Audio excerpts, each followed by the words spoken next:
Oke, selamat siang Bapak Ibu semuanya. Terima kasih sudah hadir di webinar siang hari ini, di mana pada kesempatan kali ini kita nanti akan membahas tentang Empowering AI Education with Azure.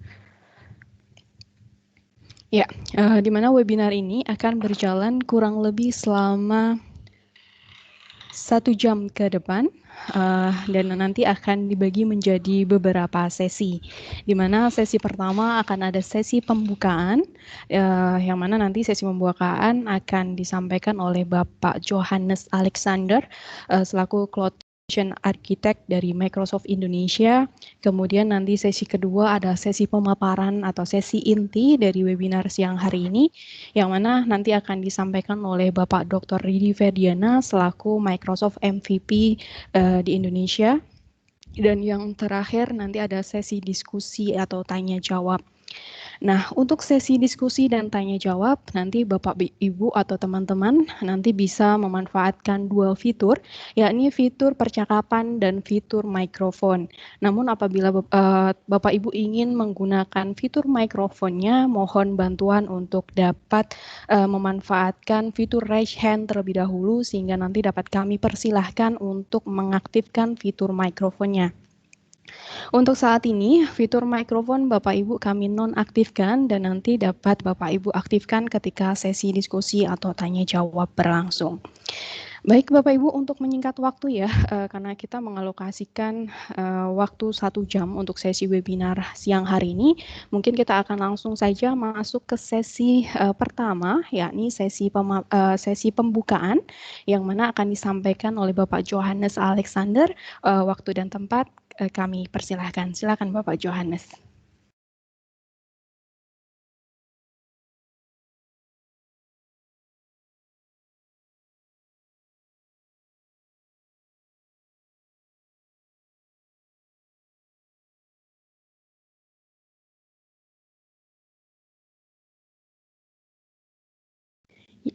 Ya, mohon maaf. Oh iya, masih ke-mute, sorry. Halo, apakah suara saya terdengar? Ya, terdengar Bapak. Oke, layarnya saya take over aja ya? Ya, silahkan. Oke, terima kasih sebelumnya. Perkenalkan, nama saya Johannes Alexander. Saya sebagai Cloud Solution Architect di Microsoft, terutama di bidang data dan AI. Saat ini mungkin sekitar kiranya 10 menit ke depan, saya akan sharing mengenai AI intro kali ya, dari sisi Microsoft, sudut pandang Microsoft seperti apa. Saya akan share layar saya sebentar.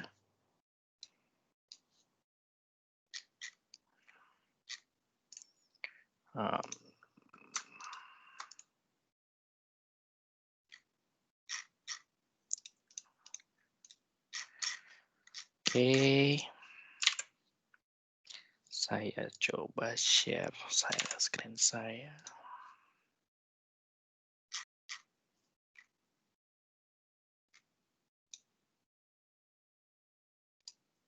Apakah mungkin sudah terlihat?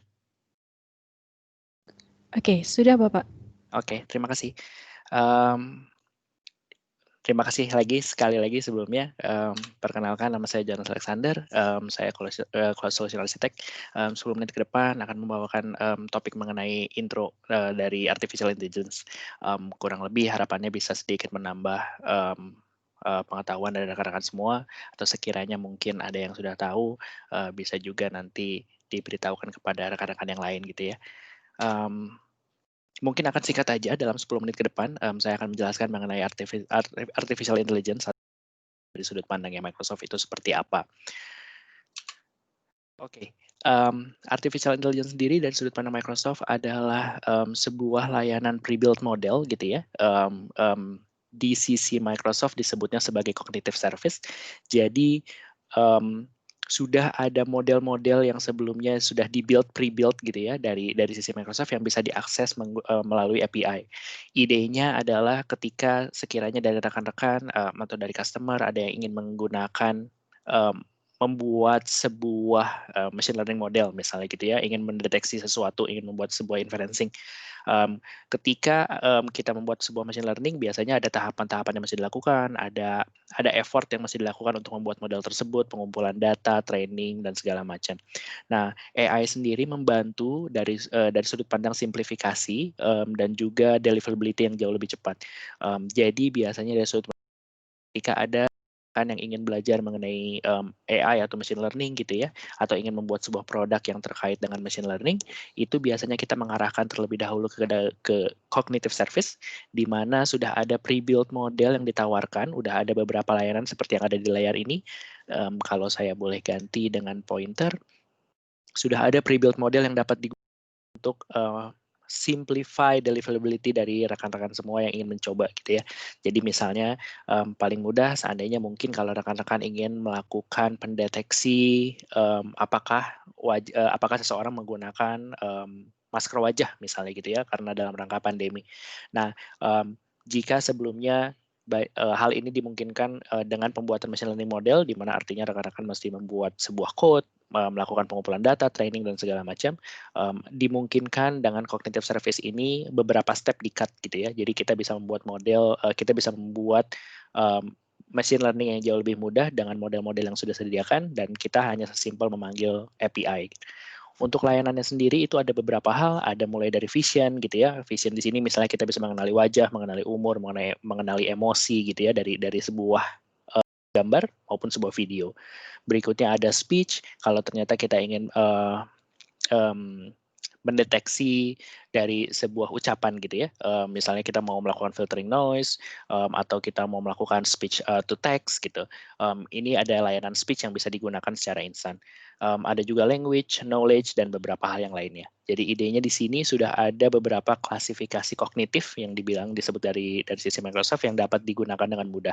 Tentu saja akan ada saatnya ketika use case-nya sudah sangat spesifik atau untuk mengcover sebuah edge cases, biasanya kita diharuskan untuk membuat sebuah modeling secara mandiri. Tapi most of the case, misalnya mungkin kira-kira 80% atau 90% use cases, rekan-rekan bisa mencoba layanan AI atau pre-built model yang disediakan untuk melakukan simplifikasi dari deliverability sebuah produk. In detail, kalau kita melihat layanan-layanan yang ada di dalamnya mungkin kurang lebih seperti ini. Jadi misalnya tadi kalau yang sudah sempat saya ceritakan, jadi di Vision itu ada video indexer ketika kita ingin melakukan indeks terhadap sebuah video, kita masuk ke waktu-waktu tertentu berdasarkan misalnya sebuah teks atau sebuah tokoh yang ada dalam video tersebut gitu ya, kita bisa melakukan sebuah indexing. Terus ada computer vision, ada face gitu ya, emotion, semua deteksi yang bisa digunakan dengan menggunakan penglihatan gitu ya. Berikutnya ada speech, baik itu speaker recognition untuk mengenali siapa misalnya yang berbicara, ada custom speech, translator gitu ya, speech to text, text to speech, dan yang lain sebagainya. Begitu juga ada language terkait dengan text analytics, translator atau language understanding, biasanya umum digunakan misalnya untuk bot, misalnya gitu ya. Itu sudah ada beberapa API yang bisa digunakan untuk membantu rekan-rekan deliver sebuah produk. Begitu juga ada yang lain, ada knowledge, search, dan juga labs. Maaf, kurang lebih gambarannya seperti ini mengenai Microsoft Cognitive Service. Jadi ketika dari sudut pandang Microsoft, ketika kita mendeliver sebuah produk AI gitu ya, yang diklasifikasikan menjadi sebuah AI produk adalah pre-built model yang bisa diakses.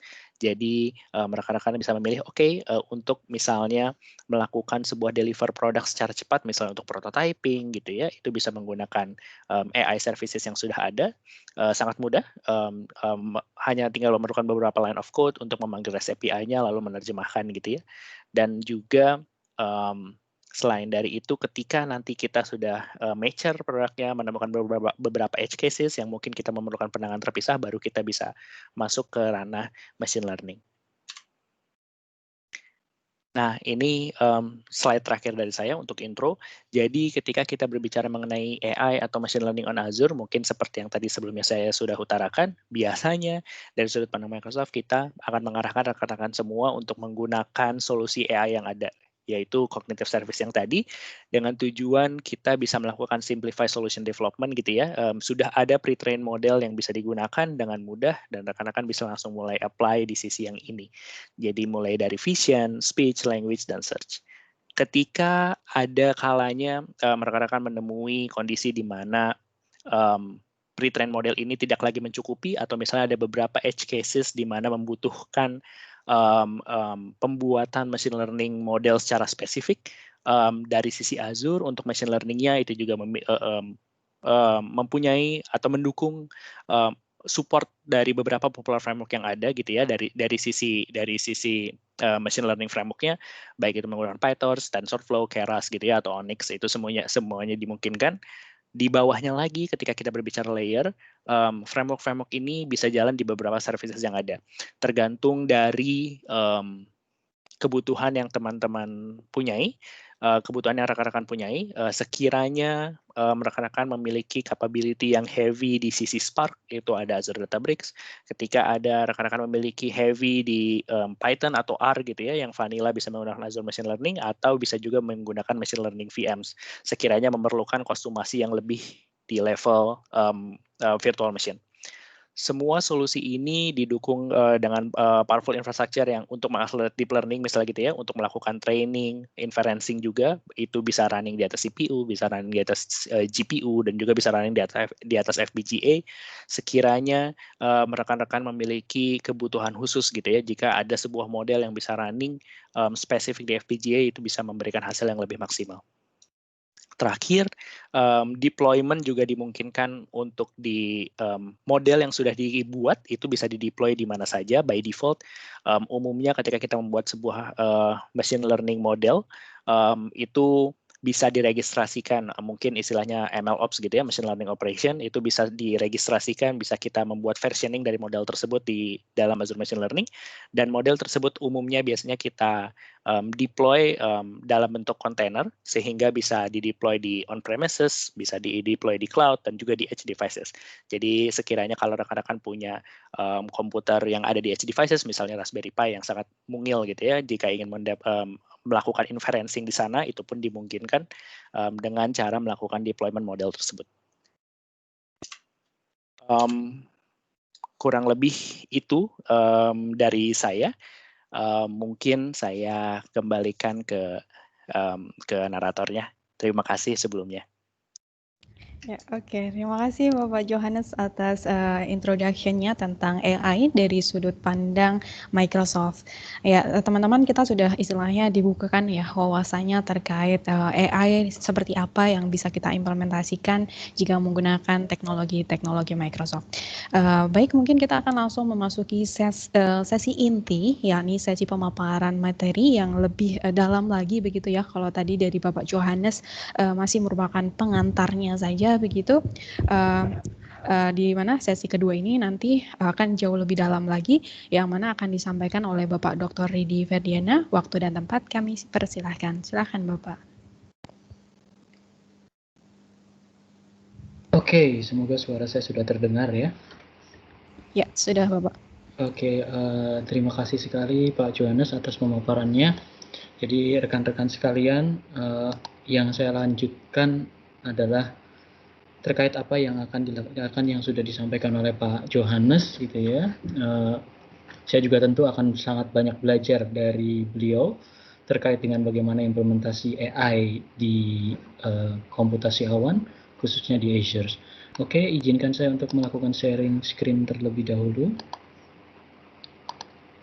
Oke. Semoga layar saya sudah terlihat. Jadi perkenalkan, saya Ridi. Saya ucapkan terima kasih atas undangan dari tim Mari Belajar untuk menyampaikan sesi ini.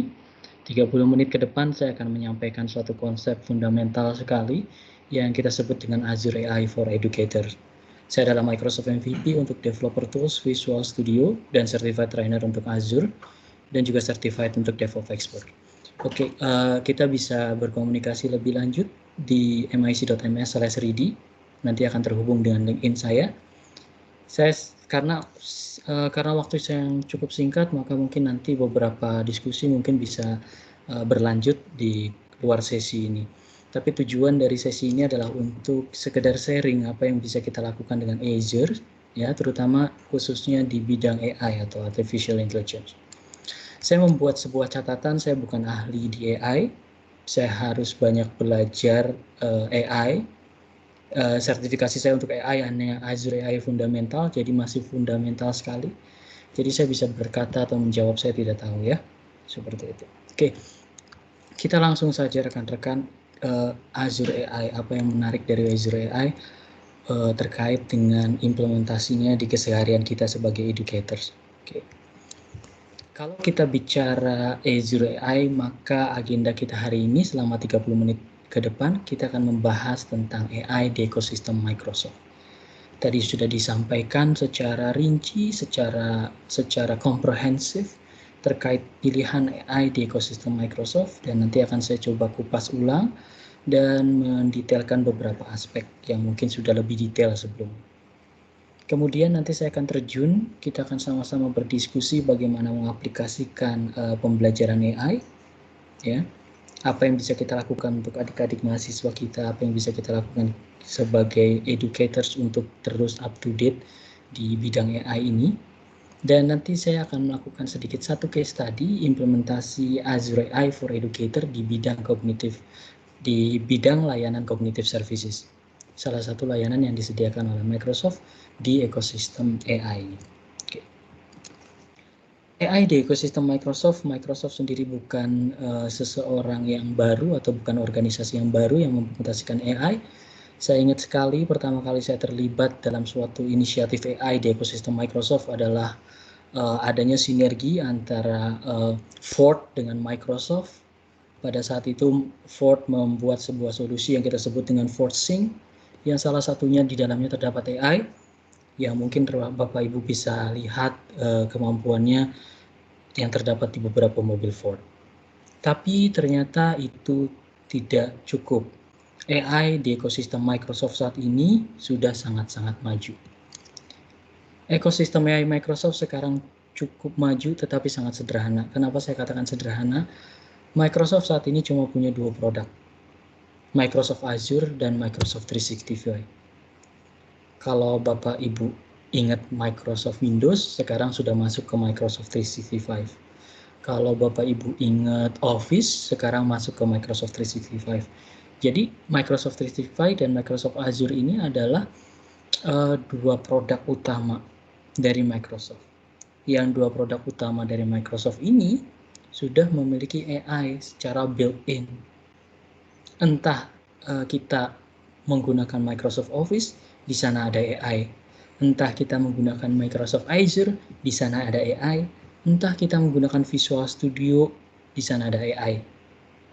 AI ada di seluruh lini produk Microsoft. Ya, mulai dari zaman dulu mungkin waktu masih ada Microsoft Mobile, ya, AI sudah ada, Cortana sudah ada, ya. Dan di Microsoft 365 sudah ada Office Intelligence Services, di Visual Studio ada IntelliCodes, dan di Microsoft Azure ada Cognitive Services. Belum lagi Microsoft juga punya Power Platform yang di dalamnya juga terdapat AI, misalnya Power Virtual Agent. Jadi secara sederhana di sini saya akan garis bawahi tiga produk Artificial Intelligence di ekosistem Microsoft. Pertama, AI produk melekat di Office yang kita sebut dengan Office Intelligence Services. Yang kedua, AI produk melekat di sebuah layanan platform as a services, layanan yang siap pakai untuk menggunakan AI yang tadi sudah dijelaskan, Microsoft Cognitive Services. Nah, kalau misalnya Bapak Ibu sebagai pendidik perlu mengakses atau menggunakan atau mengembangkan AI secara lebih dalam dengan pendekatan machine learning, maka bisa mengembangkan dengan Azure Machine Learning. Tiga hal ini akan kita bahas. Ya, kita akan mulai dari gambar ini. Ini adalah gambar yang tadi sudah saya sampaikan, sehingga saya tidak perlu menceritakannya secara ulang. Tadi sudah disampaikan dengan jelas oleh Pak Johannes. Ya, secara sederhana ini yang dimiliki oleh Microsoft terkait dengan solusi AI. rekan-rekan bisa melihat dari end to end sudah ada layanan yang bisa digunakan. Mulai dari infrastructure, ya, mulai dari productive services supaya membuat kita lebih produktif dalam membuat machine learning model, mulai dukungan framework seperti integrasi berbagai macam framework dengan Visual Studio dan Azure DevOps, ya, salah satu tools DevOps-nya Microsoft. Dan jangan lupa juga beberapa solusi juga bisa terintegrasi dengan produk-produk open source, seperti misalnya Jupyter Notebook dengan Visual Studio Code, Jupyter Notebook dengan Azure Machine Learning Studio. Jadi sekarang Microsoft adalah perusahaan yang totally different dibanding Bapak Ibu mengingatnya di zaman-zaman Internet Explorer. Dan di atasnya ada domain specific retail model. Seperti tadi yang dikemukakan, ini adalah services yang ready to use. Jadi tinggal pakai aja, ya. Oke. Saya akan mendemonstrasikan sendiri Microsoft Office Intelligence Services itu seperti apa. Karena ini yang biasa kita gunakan sehari-hari. Saya akan switch layar saya dulu. Oke. Di sini saya punya sebuah presentasi. Presentasi dengan Office 365 Pro Plus atau sekarang disebut dengan Microsoft 365. Ya. Di situ saya bisa membuat sebuah slide, kemudian saya menuliskan brainstorm. Oke, discussion about Azure. Ini adalah slide saya, awal slide saya. Dulu saya harus memikirkan saya akan menggunakan desain apa. Tapi Intelligence Services membantu saya dengan mengklik design idea. Dan contextual base, kalau kita bicara brainstorming maka tampilannya seperti ini. Dan rekan-rekan bisa melihat ya betapa cerdasnya Microsoft Office Intelligence Services memberikan berbagai macam tawaran tampilan. Ini adalah contoh Office Intelligence Services di PowerPoint. Berita menariknya, Office Intelligence Services itu diimplementasikan dengan cara yang berbeda di setiap produk Office yang berbeda. Saya akan switch lagi ke salah satu produk yang lain, yaitu Excel. Anggaplah saya punya sebuah data yang ada di sini. Oke. Office Intelligence Services itu bisa memahami data Anda, ya, hanya dengan menggunakan pendekatan satu, tombol. Di sini saya mengklik Analyze Data. Secara otomatis Office Intelligence Services itu membaca data saya. Kemudian dia memberikan rekomendasi apa yang bisa saya tampilkan. Saya bisa menampilkan order date misalnya. Bahkan saya bisa bertanya. Ya, saya bisa bertanya langsung. Oke. Dan saya sudah punya jawabannya. Jadi bisa dilihat bahwa ya bahwa layanan ini akan sangat membantu kita membuat sebuah solusi yang lebih produktif. Saya masih ingat pada saat kita bicara data, kita udah punya data ini, kita bingung nih mau pakai chart tipe apa, mau pakai chart bar atau chartnya yang lain. Ya, dulu kan kita akan menggunakan manual di bagian sini, ya, di bagian sini. Tapi sekarang enggak. Ya, saya bisa langsung masukkan di sini. Ya. Dan semuanya bisa kita lakukan dengan Intelligence Services. Jadi itu adalah sebuah layanan yang built-in di Office. Bapak Ibu bisa mengeksplorasi yang lain, ya. Misalnya di Microsoft Word ada Translation Services yang sekarang sangat-sangat detail. Kalau dulu Bapak Ibu harus membuka sebuah browser terus mengetikkan sebuah website tertentu, ya, website produk tertentu, kemudian melakukan copy paste, maka sekarang tidak perlu lagi. Karena sudah built-in translation services di Microsoft Word. Office Intelligence implementasinya berbagai macam model berbeda-beda tergantung produknya. Oke. Kemudian kita akan mencoba mengaplikasikan pembelajaran AI. Itu kan manfaatnya. Apa yang bisa kita lakukan? Apa yang bisa kita pelajari? Ya. Apa yang bisa kita lakukan untuk peserta didik kita? Oke. Di sini saya ingin menekankan dulu, apapun produk yang disampaikan di ekosistem Microsoft terkait dengan Azure, intinya itu adik-adik mahasiswa harus paham matematika dan sains dasar. Jadi nggak bisa belajar AI, nggak bisa belajar machine learning kalau nggak paham matematika dan sains dasar. Itu dulu, ya. Jadi pertama kali sebelum mengadopsi apa yang nanti akan saya sampaikan, seperti kurikulum, seperti Azure DevTools for Teaching, itu fokuskan dulu matematika dan sains dasar. Ya. Setelah itu, baru kita belajar. Kalau kita dalam kondisi yang terburu-buru, ya, atau kita dalam kondisi mengaplikasikan AI secara cepat, maka kita bisa pakai cognitive services. Ya. Cognitive services. Ini adalah layanan cognitive services. Ada vision, ya, yang tadi sudah dijelaskan, berfokus pada image, berfokus pada gambar, berfokus pada pemahaman pandangan, ya. Kemudian ada language, berfokus pada bahasa, ya, berfokus pada hal yang lain. Kemudian ada speech, yang berfokus pada suara, ya. Okay. Dan ada hal-hal yang lain juga, misalnya fokus pada pengambil keputusan yang dulu kita kenal dengan expert system, ya. Okay.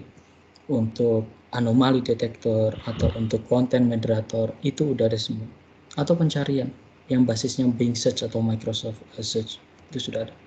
Even sampai hal-hal yang spesifik seperti misalnya tata kelola kontainer, maka ada cognitive services untuk kontainer, ya. Sampai implementasinya di big data, ada cognitive services untuk big data.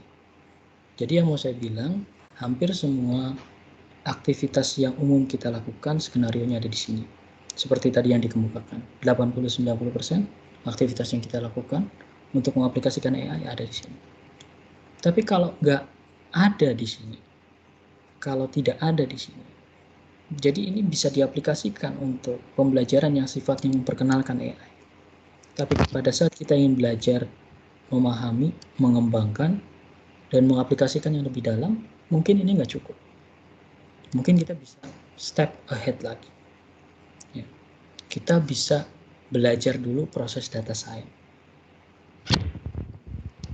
Proses data science ini yang akan mendorong. Jadi bisa Bapak Ibu pahami bahwa ada sebuah proses yang bisa dilakukan. Proses yang bisa dilakukan ini mulai build and train model, mulai melakukan tuning parameter, melakukan eksperimen, deployment ke container, sampai memperbaiki model itu secara berulang-ulang, atau yang kita kenal dengan continuous improvement untuk sebuah model. Jadi proses ini didukung semuanya. Cara mendukungnya bagaimana? Cara mendukungnya adalah dengan menggunakan dua pendekatan. Jadi kalau misalnya, ya, saya seorang mahasiswa dan saya ingin belajar machine learning, saya ingin belajar mandiri, maka saya bisa menggunakan komputer saya untuk belajar. Cukup menginstal Visual Studio Code, menginstal Python, mengambil beberapa dataset sampel, menginstal TensorFlow, lalu saya bisa belajar itu. Tapi apa cukup? Enggak. Karena pada satu waktu yang kita hadapi adalah bukan data yang kecil. Pada satu waktu yang kita susun model itu tidak bisa selesai dalam jangka waktu yang sebentar, perlu waktu yang lama. Disitulah tanggung jawab kita sebagai educator untuk menyediakan infrastruktur. Infrastruktur yang bisa disediakan itu adalah machine learning VM. Jadi, tahap pertama untuk mempelajari AI di perguruan tinggi adalah memfasilitasi adik-adik mahasiswa untuk memiliki sebuah workspace, sebuah ruang belajar untuk mereka belajar AI, belajar machine learning tanpa terbelenggu oleh keterbatasan infrastruktur. Dan ini bisa dilakukan dengan machine learning VM. Tapi kalau misalnya untuk skenario yang lebih besar, misalnya penelitian, proyek capstone, ataupun aktivitas yang lain, ketika data yang kita kumpulkan itu berukuran besar, data warehouses, atau data yang kita kumpulkan itu streaming secara berulang-ulang, data live streaming, dan sebagainya, kita bisa menggunakan tools yang lain yang kita kenal dengan Azure Machine Learning Services.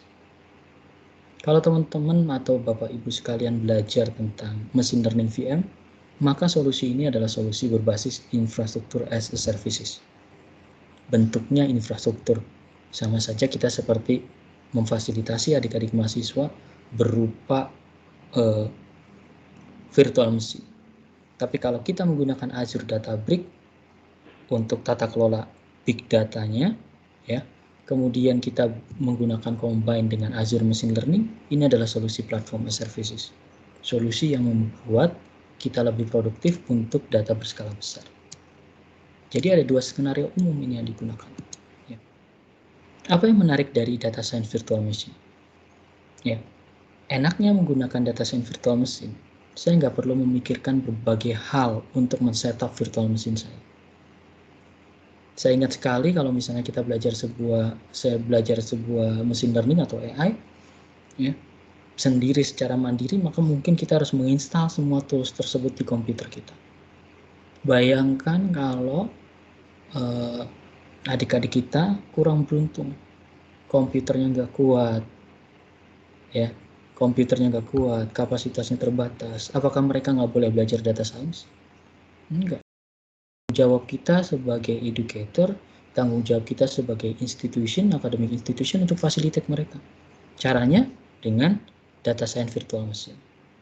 Nah, yang paling menarik lagi, data science virtual machine ini bisa terembed atau terintegrated dengan apa? Dengan Azure Lab Services. Ya. Kita bisa men-setup sesuai dengan kebutuhan. Contohnya kalau datanya cuma 45.000, kurang dari itu, mungkin kita bisa memberikan spesifikasi yang kecil. Tapi pada saat cukup besar, kita bisa naikkan tanpa harus melakukan konfigurasi. Setidaknya tidak melakukan konfigurasi hypervisor ataupun virtual machine kalau misalnya kita menggunakan di lingkungan on-premise. Ya. Kalau kita menggunakan data science VM, kita juga bisa membuat sebuah VM yang sifatnya template. Bayangkan kalau saya punya praktikum yang mempelajari ABC. Kita ingin adik-adik mahasiswa punya experience yang sama pada saat belajar. Ya, kita buat template. Kita sebarkan template virtual machine itu untuk bisa digunakan secara bersama-sama. Pengen itu adik-adik kita punya komputernya dengan spesifikasi lambat atau cepat, selama koneksi internetnya memadai, dia bisa mengakses itu. Ya. Jadi data science VM itu sangat praktikal untuk kita memulai belajar dasar-dasar data science. Dan rekan-rekan bisa melihat perkembangannya. Kalau data science VM ini sudah terintegrasi dengan Azure Lab Services, ke depannya dia akan terintegrasi dengan Teams for Educators. Jadi kalau Bapak Ibu menggunakan Microsoft Teams, Bapak Ibu bisa meng-create VM langsung dari Teams. Itu sesuatu yang menarik. Saya akan sedikit demo untuk data science virtual machine. Saya akan switch dulu di sini. Oke. Di sini saya memiliki Microsoft Azure saya, ya, seperti itu. Saya bisa meng-create resources. Oke. Kemudian di situ saya memiliki AI and Machine Learning. Saya akan zoom dulu supaya Bapak Ibu bisa melihat lebih jelas. AI and Machine Learning. Jadi setelah saya memiliki Microsoft Azure yang Bapak Ibu bisa peroleh, ya, dengan konsep prabayar, pasca bayar ataupun gratis, ya, seperti itu. Oke, saya akan bisa memilih AI Machine Learning. Di sini bisa kelihatan tuh beberapa hal yang menarik, ya, layanan-layanan, mulai dari yang cognitive service atau yang non cognitive service. Saya akan melihat dengan see all. Oke. Di sini bisa kelihatan secara detail bagaimana pembagian produk yang dimiliki oleh Microsoft. Mulai bot untuk membuat bot services seperti Microsoft memiliki Rina waktu itu, ya. Kemudian cognitive services yang nanti akan kita demokan juga, dan machine learning services. Saya ingin kita fokus pada bagian ini. Ya. Di sini kita bisa membuat sebuah VM data science virtual machine. Ya. Membuat VM. Oke.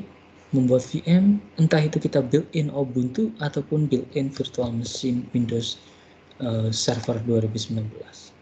Oke. Saya memilih ini. Ya. Kita bisa lihat di situ data science-nya, template-nya, kita pilih plan di sini, ya. Terlihat apa saja yang sudah dipasang. Saya akan zoom dulu, ya. Oke, saya tidak perlu memasang Python, ya, PIP. Saya nggak perlu memikirkan memasang Power BI. Semuanya udah dikonfigurasikan, sudah dipasang, sudah siap digunakan. Ya. Bahkan yang menarik, kalau Bapak Ibu pernah bermain machine learning, ya, VM ini sudah konfigur dengan suatu infrastruktur yang lebih serius. Misalnya saya ingin menjalankan VM ini di atas platform DGX milik NVIDIA. Kita cukup melakukan scale up ke N-series, maka itu bisa dilakukan. Jadi saya bisa langsung memilih create di sini. Kemudian di situ saya bisa memilih resource group-nya. Oke, saya bisa membuat VM-nya.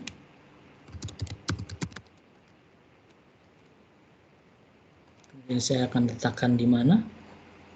Apakah saya memerlukan redundansi? Tidak, tentu saja. Ya. Kemudian saya akan memilih size-nya di mana. Saya bisa memilih size yang berbeda. Ya. Rekan-rekan bisa melihat banyak pilihan di sini. Ya. Oke. Mulai dari yang paling banyak digunakan, D series, untuk B yang umum, untuk A, ya, new entry, dan sebagainya. Ya. Jadi ada cukup banyak pilihan untuk kita bisa aplikasikan seperti itu. Oke. Jadi ini yang bisa digunakan, ya, untuk ini. Oke. Saya akan melanjutkan lebih lanjut prosesnya secara umum membuat virtual machine, dan virtual machine itu bisa digunakan. Oke. Kemudian selanjutnya kita akan bahas mengenai Azure Machine Learning Services. Azure Machine Learning Services itu apa sih? Azure Machine Learning Services secara sederhana adalah platform as a services yang diimplementasikan, yang membuat kita bisa mendeploy machine learning tanpa perlu mengkhawatirkan infrastructure, tanpa perlu mengkhawatirkan computing services. Contohnya misalnya, saya membuat model machine learning di VM dengan Python 3.7. Kemudian saya lupa mengupdate-nya dan saya ingin menggunakan fitur Python yang lebih baru yang ada di 3.9. Maka saya punya tanggung jawab untuk mengupdate Python saya secara mandiri. Saya harus mempunyai tanggung jawab untuk menambahkan environment path untuk Python tersebut. Saya punya tanggung jawab untuk mengupdate sistem operasi saya. Saya punya tanggung jawab untuk mengupdate SDK saya. Banyak aktivitas yang sifatnya maintenance yang harus saya lakukan di SVM. Tapi dengan Azure Machine Learning Services, aspek-aspek maintenance, infrastructure, patching, update, security issue itu sudah difasilitasi. Tinggal pakai aja. Ya. Jadi pilihan kita sebenarnya sederhana. Mau tinggal pakai hasilnya, pakai kognitif, atau tinggal pakai prosesnya, pakai Azure Machine Learning Services. Atau pengen belajar dari awal, pakai DSVM. Kalau menggunakan data kita sudah cukup banyak, maka kita bisa menggunakan Databricks. Ya. Jadi sudah ada Apache Spark Base untuk analytic platform yang dipasang di Databricks. Entah itu data kita structured, unstructured, analytic platformnya sudah bisa dilakukan. Dan kemudian Databricks tersebut bisa menjadi seeding atau bisa menjadi data yang kita bisa konsum di Azure Machine Learning. Ya.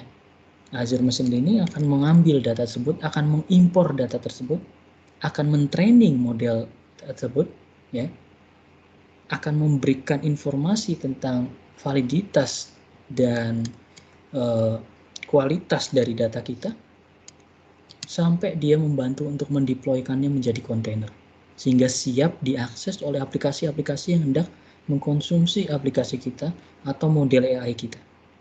Seperti itu. Ya. Dan jangan khawatir bahwa pada saat kita bicara machine learning services itu bukan berarti kita sudah pasrah saja. Tidak, infrastrukturnya tetap bisa kita set sesuai dengan kebutuhan kita. Jadi bisa kita configure, masih ada room for configure. Sama halnya pada saat kita pakai platform as services untuk menghost web. Saya bisa mengubahnya, saya bisa melakukan scale up. Ini juga sama. Azure Machine Learning Services, walaupun sifatnya platform as services, kita bisa melakukan scaling terkait dengan infrastruktur. Ya, oke. Saya akan menunjukkan Azure Machine Learning Studio. Oke. Jadi Azure Machine Learning Services itu terbantu sekali dengan sesuatu yang kita sebut dengan Azure Machine Learning Studio. Ya, seperti itu. Oke. Di sini saya memiliki Azure Machine Learning. Ya. Oke. Jadi kita bisa membuatnya dengan ya. Pertama kita memilih AI Machine Learning. Kemudian kita memilih See All. Oke. Dan kemudian kita bisa memilih machine learning di sini. Ya, seperti itu. Kemudian setelah itu, apa yang bisa kita lakukan? Yang bisa kita lakukan adalah kita bisa mengaktifkan yang kita sebut dengan Machine Learning Studio. Ya, jadi ada sebuah aplikasi yang namanya Machine Learning Studio. Machine Learning Studio ini berjalan di platform web, berjalan di platform. Melakukan launch studio. Oke. Dia akan mengarahkan ke ml.azure.com seperti itu. Oke. Nah, Bapak Ibu bisa lihat, kita bisa mulai Azure Machine Learning Studio dengan notebook.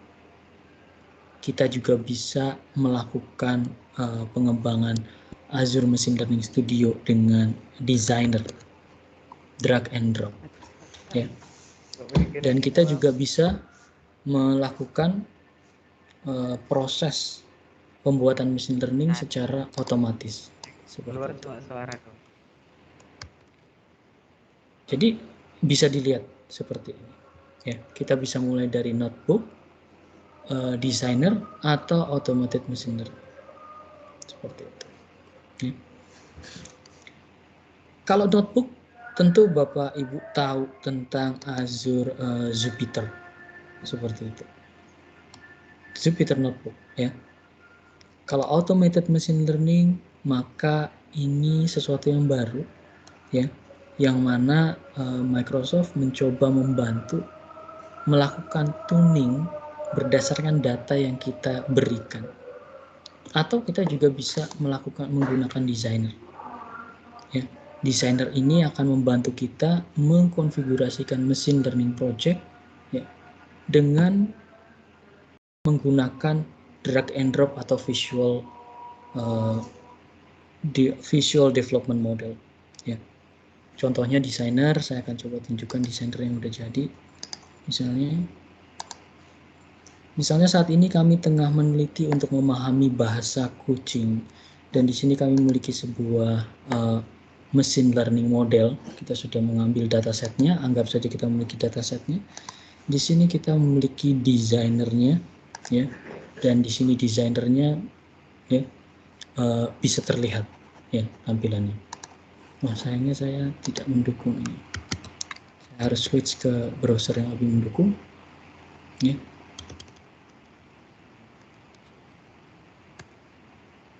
Oke.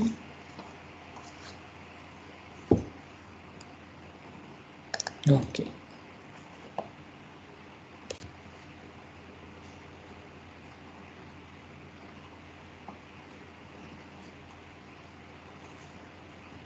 Jadi kita bisa melakukan berbagai macam pendekatan itu, mulai dari membuat classical notebook Jupyter atau menggunakan seperti ini. Ya, kita bisa menyusun sebuah model, ya, mulai dari data yang kita miliki, kemudian kita melakukan pre-processing, kemudian kita men-training sebuah model, kita memberikan nilai, dan kita mengevaluasi model tersebut.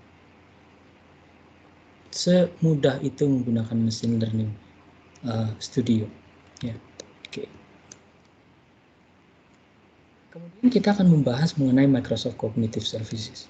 Kalau Microsoft Cognitive Services, ya, secara sederhana adalah sekumpulan aplikasi yang tujuannya untuk memudahkan kita menggunakan AI langsung di aplikasi kita. Jadi sekumpulan layanan itu. Contohnya misalnya mengidentifikasi orangnya sedang apa dan itu siapa. Itu bisa dengan Cognitive Services.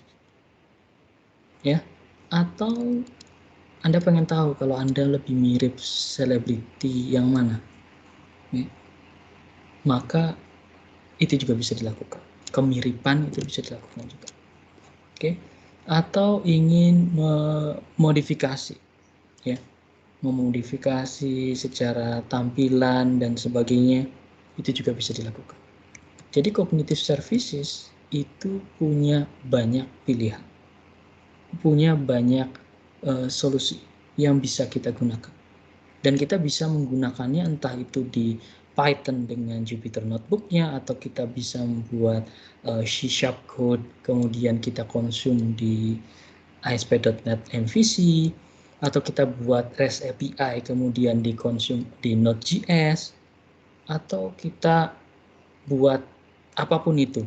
Ya, selama itu bisa dideploy dalam bentuk REST API, kita bisa menggunakannya. Dan ini ada beberapa, ya, seperti yang sudah disampaikan. Langsung saja saya akan mencoba sedikit mendemonstrasikan sedikit tentang Microsoft Cognitive Services. Oke. Ya. Di sini saya sudah memiliki notebook. Yang satu berupa computer vision notebook. Oke.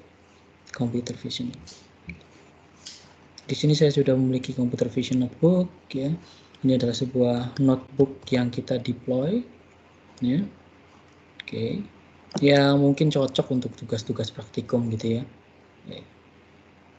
Mungkin Bapak Ibu bertanya, ini diperoleh dari mana? Bagaimana kita memulai? Kalau Bapak Ibu adalah seorang educators, itu jangan khawatir. Ya, ada Azure DevTools for Teaching. Jadi, apapun materi yang ingin dipelajari, ya, itu sudah tersedia di sini. Modulnya sudah tersedia. Pengen belajar Databricks ada, pengen belajar machine learning services ada, dan sebagainya. Jadi nggak usah khawatir. Sudah ada template-nya, sudah ada contohnya, dan sebagainya. Ya. Bahkan sudah ada notifikasi tuh berapa investment yang harus dilakukan. Misalnya 0 nih. Ya. Nah, build a web itu 0. Seperti itu, dan sebagainya. Ya. Jadi jangan khawatir. Ada Azure DevTools for Teaching. Ya. Oke. Saya akan mencoba di sini image analysis dengan computer vision services. Ya. Saya akan zoom dulu supaya lebih terlihat. Oke. Secara sederhana yang bisa kita lakukan adalah kita menggunakan key. Ini adalah key yang kita miliki. Ya. Jadi kita akan memperoleh key. Key tersebut akan memiliki endpoint atau URL services yang akan kita pakai. Ya. Kemudian kita coba jalankan. Oke. Oke. Oke. Setelah saya sudah punya endpoint, ya seperti ini, saya punya endpoint dengan alamat ini. Dengan menggunakan key ini, maka saya bisa memanggil endpoint ini dan key ini untuk aplikasi saya. Saya bisa memanggilnya lewat Android, saya bisa memanggilnya lewat web, bahkan saya bisa memanggilnya pakai menggunakan Jupyter Notebook ini. Ya. Kemudian karena saya akan menggunakan Python, saya akan menginstal ini terlebih dahulu. Oke. Nah, seperti itu. Kemudian setelah saya menginstal, saya sudah bisa memanggil sebuah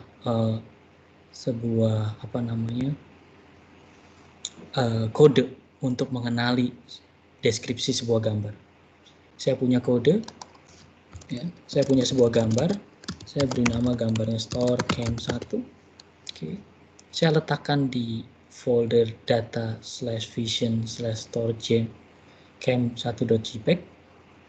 Saya membuat sebuah klien semudah ini, kemudian saya akan membuka file tersebut. Oke. Kemudian saya mencari atau saya ingin mengenali, ya, mendeskripsikan. Saya memanggil function ini, cukup memanggil function ini dengan image yang saya beri masukan, kemudian ditampilkan. Saya jalankan. Oke. Maka di sini saya punya gambar, ya, dia sudah bisa mendeteksi. Ini adalah seorang wanita memegang telepon. Oke, ya. Saya punya gambar lagi. Oke. Ya. Saya jalankan. Maka dia tahu ini adalah kucing saya yang setengah tiduran, a cat lying on the ground, ya. Dengan confidence level 53%. Ini kucing bukan anjing. Dia yakin sebuah 53% itu. Oke. Kemudian setelah itu kita bisa mencoba gambar lain, ya. Dan di gambar lain ini kita mencoba memberikan informasi lain. Kita coba, ya. Ini gambar store underscore cam 2 DCP. Oke. Nah, di sini bisa terlihat, ya, description-nya apa. Oke. Jadi ini function-nya ada banyak. Jadi bisa dilihat ada banyak function yang nanti bisa diambil seperti itu. Ya. Oke. Kemudian setelah itu kita bisa melihat menganalisis fitur gambar. Jadi computer vision itu tidak hanya bisa mengenali, tapi dia juga bisa melakukan deep analysis. Sebagai contoh, apakah gambar tersebut berisi unsur, mohon maaf, pornografi? Apakah gambar itu hanya untuk dewasa? Atau ada unsur yang sadis di sana? Ini bisa digunakan untuk misalnya fitur sensor, misalnya, dan sebagainya.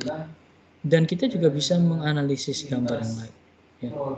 Nah, caranya gimana? Misalnya saya ambil seperti ini, kemudian saya panggil lagi sebuah gambar, kemudian saya coba jalankan. Nah, di sini. Nah, itu ya. Maka di sini kelihatan informasinya. Ini kucingnya, ya, tagnya cat, berada di lantai. Dia adalah sebuah seekor binatang di rumah indoor, ya, karnivora, warnanya grey, dan ini kucing kampung, oke, ya, masih kecil, dari setahun, ya, makanya disebut kitten, dan dia termasuk genusnya Felidae, ya, sampai bisa seperti itu. Ya. Apakah ini gambar dewasa? Tentu saja bukan. Ya. Ya. Apakah ini gambar yang sadis? Tentu saja bukan. Ya. Jadi bisa dilihat, kita bisa melakukan analyze, bukan hanya recognize tapi juga analyze. Ya. Kalau saya pindahkan menjadi gambar saya seperti itu, oke, gambar saya seperti itu, saya coba dulu.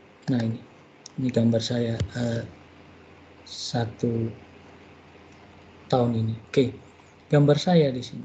Maka saya ketahuan di sini person, ya. Oke. Umur saya 24 tahun, ya. Oke. Muka menggunakan kacamata, tersenyum, berpose dan sebagainya, ya. Saya cukup bersyukur ini dianggap 24 tahun di sini. Oke. Nah, jadi kira-kira seperti itu penggunaan cognitive services untuk gambar. Ya. Sekarang kita akan lanjutkan ke demonstrasi yang kedua. Demonstrasi terakhir untuk text analytics. Ya, untuk text analytics. Ya. Di sini saya punya text analytics atau yang kita kenal dengan NLP. Ya. NLP bertujuan untuk memahami sebuah teks, seperti misalnya mengukur makna semantik, mengukur emosional, atau yang kita sebut dengan sentiment analysis, ya, dan yang lain. Di sini kita akan mencoba memiliki sebuah sekumpulan file berupa review text. Oke. Berupa review text. Ini adalah contoh beberapa teks yang ada. Ya, seperti itu. Kemudian setelah itu kita punya beberapa review di sini. Kita punya 4 review ya. Kita punya 4 review. Kemudian di 4 review itu kita bisa mengaktifkan text analytic. Caranya sama, hanya perlu membuat endpoint dan memiliki key, kemudian kita jalankan. Seperti itu. Ya. Maka di sini kita sudah memiliki itu.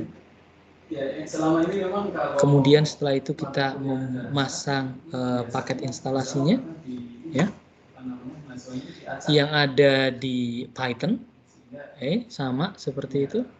Kemudian kita bisa melakukan pendeteksian bahasa, ya, seperti itu. Jadi kita bisa melakukan pendeteksian bahasa berdasarkan teks yang ada, seperti itu. Ya. Maka di sini kelihatan kalau review 1 bahasa Inggris dengan skor dan sebagainya. 1 itu artinya yakin, ya, yakin kalau ini bahasa Inggris. Kalau 0, berapa mungkin belum yakin. Biasanya kalau kita menggunakan bahasa campuran ya, seperti itu. Setelah itu kita bisa mengekstrak phrase, kata-kata kunci. Ya, kita akan memecah phrase-nya menjadi beberapa kata kunci. Ya. Jadi kata-kata kunci yang ada di sini, ya, ini hasil review orang terhadap sebuah hotel, itu bisa diekstrak menjadi sekumpulan kata-kata seperti ini. Good hotel, good services, clean room, great location, bedroom, dan sebagainya. Diekstrak semua kata kunci. Kalau zaman dulu kita kenal dengan non-verb analysis. Ya. Oke, ini diekstrak, ya. Semuanya diekstrak. Oke.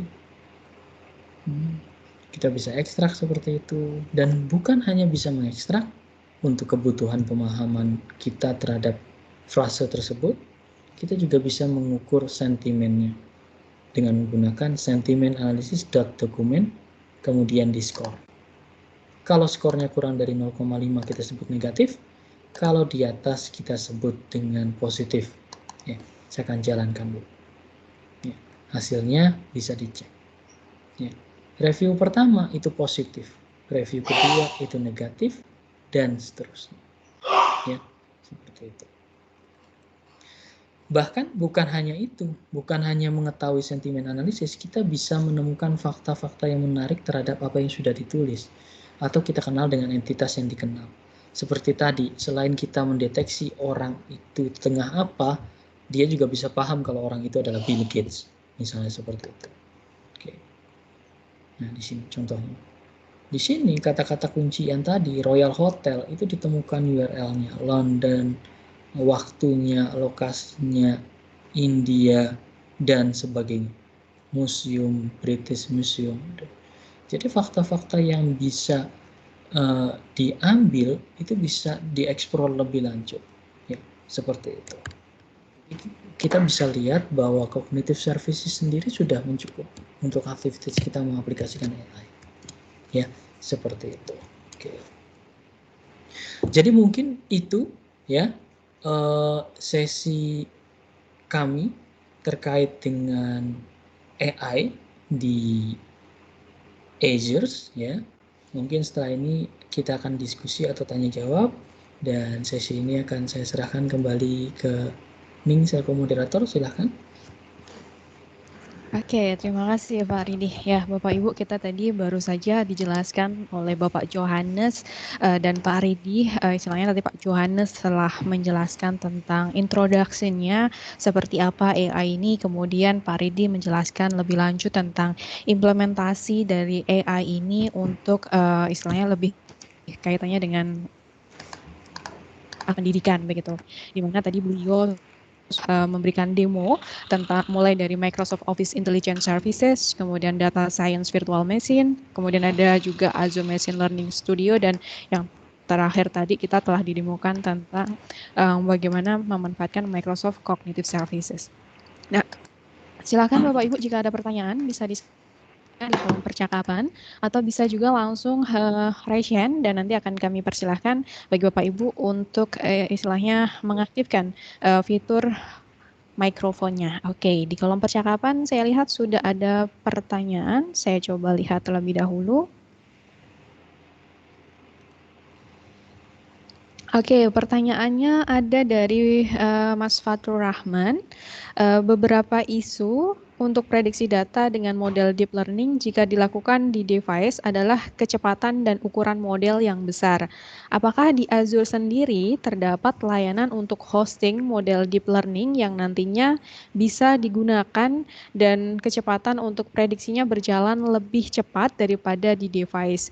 Karena beberapa kemungkinan case yang dilakukan belum tersedia di cognitive services, misalnya seperti analisis sentimen berbasis aspek untuk review restoran.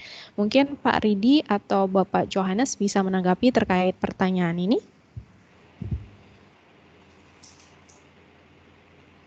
Oke, silakan Pak Johannes dulu boleh? Ya, silakan Bapak Johannes. Oke, terima kasih untuk pertanyaannya. Saya sambil coba baca di chat window ya supaya nggak salah. Apakah di Azure sendiri terhadap layanan hosting? Oke. Case melakukan. Oke. Terima kasih sebelumnya pertanyaannya. Kalau saya boleh menjawab ya. Untuk dari sisi platform, secara layanan yang ada ketika kita ingin melakukan training ya, biasanya modelnya itu kita bisa memanfaatkan teknologi cloud yang ada. Misalnya tadi ketika kita menggunakan Azure Machine Learning seperti yang tadi Mas Ridi sudah sempat sampaikan juga, kita bisa menggunakan itu dan ketika kita ingin menggunakan deep learning tergantung dari misalnya resource yang dibutuhkan. Jika kita membutuhkan GPU juga bisa di sana.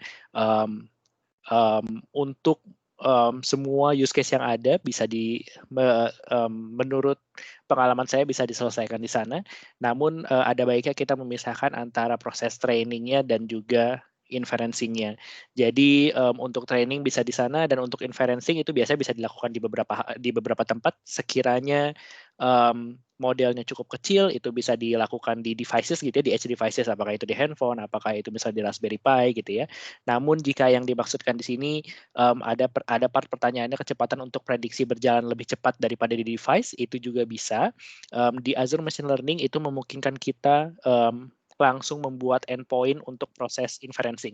Jadi ketika kita mau melakukan proses inferencing gitu ya, untuk melakukan deteksi atau prediksi itu bisa berjalan di atas Kubernetes service atau berjalan di atas container instance. Jadi tergantung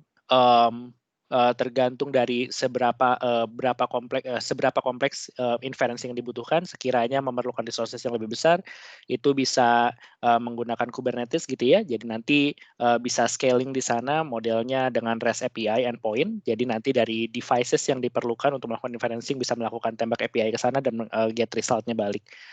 Mungkin kurang lebih itu dari saya. Sekiranya mungkin belum menjawab, boleh mungkin bisa ditanyakan kembali. Ya, terima kasih Pak Johannes atas tanggapannya. Ayo Mas Fatur Rahman mungkin bisa ditanggapi apakah pertanyaan sudah terjawab atau mungkin Bapak Ridi ingin menambahkan kembali Bapak? Oke, kalau kita bicara machine learning, mungkin untuk kasus yang memang tidak ada atau tidak tersedia di cognitive services, ya saran pertama kami adalah mengaplikasikan Azure Machine Learning Studio dengan compute yang dibutuhkan ya, untuk melakukan model dan sebagainya. Kemudian nanti seperti yang dikemukakan tadi, kita bisa menghasilkan endpoint yang bisa diakses. Jadi dari Azure Machine Learning ini bisa langsung menghasilkan kontainer yang kontainernya bisa kita scale up atau scale out sesuai dengan kebutuhan. Jadi most likely jawabannya sama dengan apa yang diusulkan Pak Yohanes. Terima kasih. Ya, terima kasih Pak Ridi, Pak Johannes. Oke, terjawab ya Mas Fatur Rahman, sudah terjawab. Oke, terima kasih. Kemudian ada pertanyaan kedua dari Pak Izul. Untuk cognitive service, untuk speech to text, apakah sudah pre-built model untuk bahasa Indonesia dan berapakah word error rate-nya dan kecepatan prosesnya? Silakan Bapak Johannes ataupun Pak Ridi bisa ditanggapi. Oke, saya coba jawab ya untuk bahasa Indonesia. Sepengetahuan saya sepertinya belum ada support-nya untuk bahasa Indonesia, namun sepertinya saya mesti coba cari dulu di dokumentasinya ya, dari dokumentasi produknya. Setahu saya untuk bahasa Indonesia memang belum ada support-nya sih. Melayu mungkin ada, tapi saya coba cek dulu, mungkin saya nanti get back dengan dokumentasi yang nanti saya paste di window juga, di chat window-nya. Dari Mas Ridi mungkin pernah ada pengalamannya Mas Ridi? Ya, betul sekali. Untuk sementara ini untuk bahasa Indonesia masih belum didukung setidaknya untuk saat ini, sehingga sebagian besar kita harus menyiapkan dataset sendiri dan menyusun model sendiri. Ya, seperti itu. Ya, mungkin dalam waktu dekat akan tersedia. Kita tidak tahu. Oke. Oke, terjawab ya. Jadi memang untuk sementara untuk apa namanya? Untuk bahasanya masih belum tersedia dalam bahasa Indonesia, dan untuk word error-nya nanti akan coba dibantu oleh Pak Johannes untuk dibagikan jawabannya melalui kolom percakapan. Ya, silakan Bapak Ibu yang lain jika ada pertanyaan bisa disampaikan. Nah, untuk language support-nya, Bapak Johannes juga sudah membagikan dokumen atau link dokumennya di kolom percakapan, sehingga Bapak Ibu bisa langsung melihat di kolom percakapan dan langsung dapat mengaksesnya, sehingga nanti dapat mengetahui bahasa apa saja yang telah disupport ini. Ya, silakan Bapak Ibu jika masih ada pertanyaan, kita berikan waktu begitu.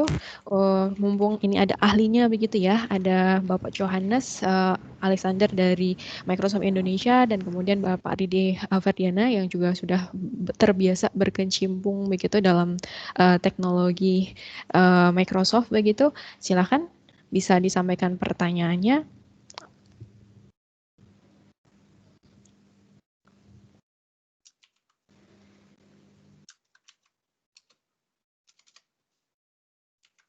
Oke, sepertinya sudah tidak ada pertanyaan kembali dan kami rasa mungkin materi yang disampaikan sudah cukup jelas begitu ya, dari awal hingga akhir tadi istilahnya sudah mengenal apa itu AI dan teknologi apa saja atau service-service apa saja yang bisa kita gunakan dari service-service yang disediakan oleh Microsoft.